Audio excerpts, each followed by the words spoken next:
If you've been eyeing Dell's XPS 13 Ultra Portable, we wanted something that could also be used like a tablet. There's finally a laptop for you.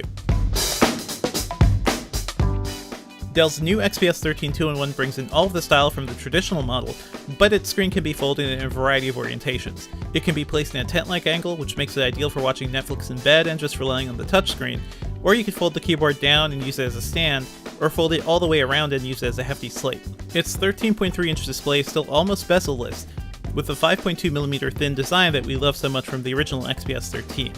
There's the same sturdy metal case and a smooth carbon fiber material around the palm rest. It's pretty easy to mistake it for the XPS 13 we already know and love, but if you look closely, you'll notice its hinges are much more prominent, which makes it look a bit less refined. Overall though, the XPS 13 2-in-1 still feels sturdy and premium. At 2.7 pounds, it also clocks in around the same weight as before.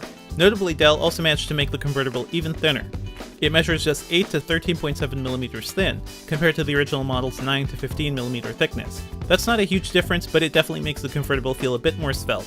As you can imagine, that small frame also makes it wonderfully portable. Thanks to its thin bezels, it can fit into bags meant for 11-inch laptops.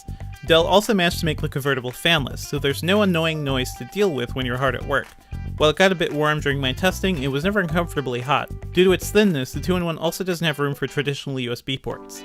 Instead, it packs in 2 USB-C ports on each side, which can handle charging and external displays. The left port is also Thunderbolt 3.0 compatible, which is around 8 times faster than USB 3.0. Dell packs in a converter in the box to get your older devices connected to USB-C. Aside from a connection for a laptop block, there's also a microSD card slot, a headphone jack, and a surprisingly useful battery life indicator. Once again, Dell chose to put a 720p webcam right below the screen, but at least it's centered this time. That camera also has infrared capabilities, which will eventually let you log into Windows Hello with your face. For now, you can rely on the fingerprint sensor right beside the touchpad, which works pretty seamlessly. The XPS 13 2-in-1's keyboard is just as comfortable as the older model, with a satisfying amount of depth with every key press. My typing speed was on par with my 13-inch MacBook Air and Lenovo's recent ThinkPads. Dell's Precision Touchpad was also among the best I've seen on a Windows laptop, with flawless support for gestures and general mousing around. The laptop's 1080p display was bold and colorful, and it fared pretty well in direct sunlight too. I would have really liked to get my hands on the higher-end Quad HD screen though. In day-to-day use, the XPS 13 2-in-1 felt as zippy as most of their Ultra Portables, though benchmarks revealed it's a bit slower in both general performance and 3D graphics than the 2015-era XPS 13. Honestly, that's still a major accomplishment, given the new fanless design, but we're also seeing the slight limitations of Intel's 7th generation Y series chips. To cover for that, Dell implemented a dynamic power mode which pushes the convertible's speed in bursts.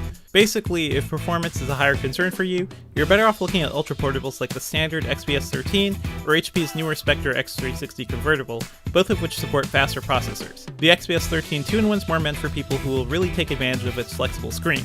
It also lasted around 8.5 hours on our battery test, which is around 1 hour more than we saw on the original XPS 13. The convertible starts at $1,000 with a Y series Core i5 processor, 4GB of RAM, and a 128GB SSD. And if you're really considering it, I'd recommend looking at the $1,200 model with 8GB of RAM and a roomier 256GB SSD. While there are some concessions for the XPS 13 2-in-1's different screen orientations, I'm ultimately impressed that Dell managed to deliver a premium convertible laptop that mostly lives up to its beloved predecessor.